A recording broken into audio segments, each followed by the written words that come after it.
connectivity in the region. We trust that with your strong support, the Belt and Road cooperation will make a greater contribution to ASEAN and the world. Next, let's warmly welcome His Excellency Imran Khan, the Prime Minister of Pakistan.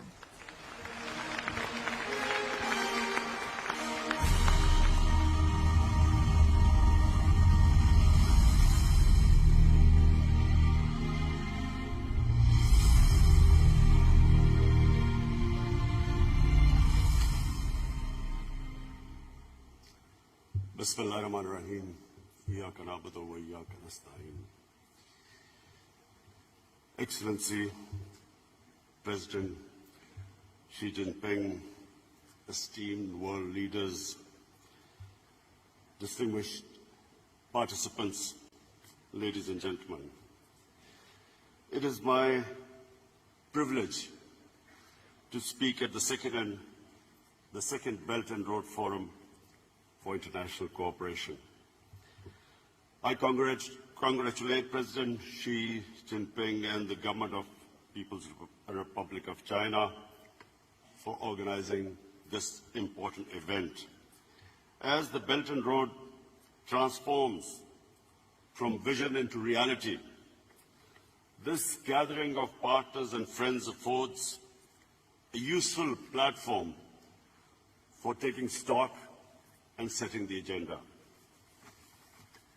In a world of geopolitical uncertainty, of rising inequality and barriers to trade, the BRI offers a model of collaboration, partnership, connectivity, and shared prosperity.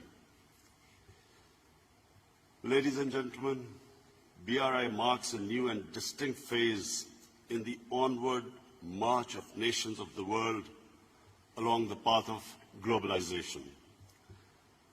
The presence of so many world leaders today is a proof that we choose hope over despair and cooperation over confrontation. 122 states and 49 international organizations have signed on to the BRI's vision, and this is a historic and a monumental development. Distinguished participants, Pakistan is proud to have partnered and pioneered with China in this transformational endeavor. We have been among BRI's earliest and most enthusiastic proponents. The China-Pakistan Economic Corridor, one of BRI's major components and one of its earliest manifestations, has made substantial progress. Pakistan's energy supplies have increased massively. Our critical infrastructure gaps are being plugged. Gwadar, once a small fishing village, is transforming rapidly into a commercial hub. The Gwadar airport will be the largest in our country. Together, Pakistan and China are entering the next phase of CPEC, with greater emphasis on socio-economic uplift, poverty alleviation, agriculture cooperation, and industrial development. We are expanding the frontiers of knowledge through closer engagement and deeper cooperation in fields of education, innovation, and technology. Along the length of the corridor, special economic zones are set to come up, offering opportunities for investment for Pakistani, Chinese, and foreign entrepreneurs. Supplementing the next phase of CPEC, we are signing an expanded Pakistan-China free trade agreement. We are changing Pakistan's economic landscape and, inshallah, the destiny of our people. I want to thank China and its leadership for their unwavering support for Pakistan. Our deep-rooted friendship, partnership, and brotherhood with China remains strong, resilient, and unbreakable, standing tall in the face of every challenge. I take this opportunity to invite all of you to avail our liberal foreign investment regime and participate in our economy in particular infrastructure, railways, dams, IT, and manufacturing. Distinguished participants, as the Belt and Road Initiative takes a further concrete shape, I suggest we direct our efforts and focus on the peoples of our country and towards addressing impediments on their way to sustainable growth. Some of these points have already been touched on by President Xi in his opening speech, but I'd like to make 5 suggestions. Number one, to undertake joint efforts to mitigate the adverse effects of climate change. The President of Chile has also elaborated on this. In our country, in the last 5 years, we successfully planted 5 billion trees in one of our provinces called KP. Now we have launched a nationwide project to plant 10 billion trees in the next 5 years. My suggestion to this forum is that there should be some joint project, an ambitious project of planting trees so that we can mitigate the effects of climate change on our coming generations. Secondly, establish a BRI tourism corridor to promote people-to-people contacts, intercultural understanding.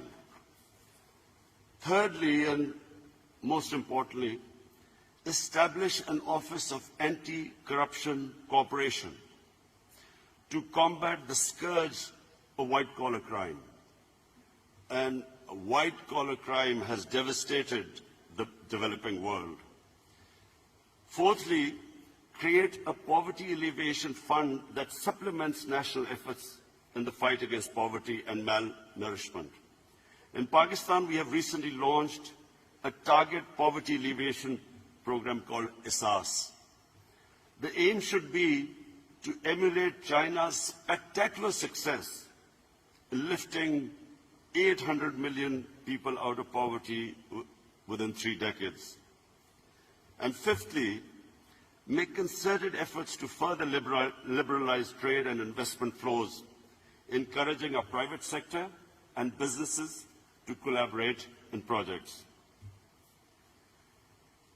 Distinguished participants, China's marvelous civilization has given the world wisdom, harmony, and prosperity. It has gifted to humanity great inventions, arts and aesthetics, and a culture of compassion and coexistence. And again, President Xi's references to the ocean and the rivers, I quote a Chinese proverb, "The ocean is vast because it rejects no rivers." Pakistan will continue to work on the basis of mutual respect and equal opportunity with China and other BRI partners for a better future of our people. Pakistan will partner all those who share the vision of a peaceful and prosperous world.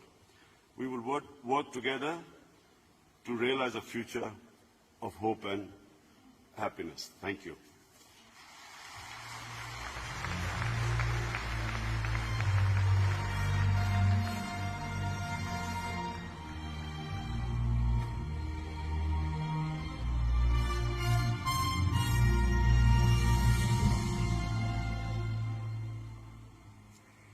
Thank you, Prime Minister Imran, for your speech.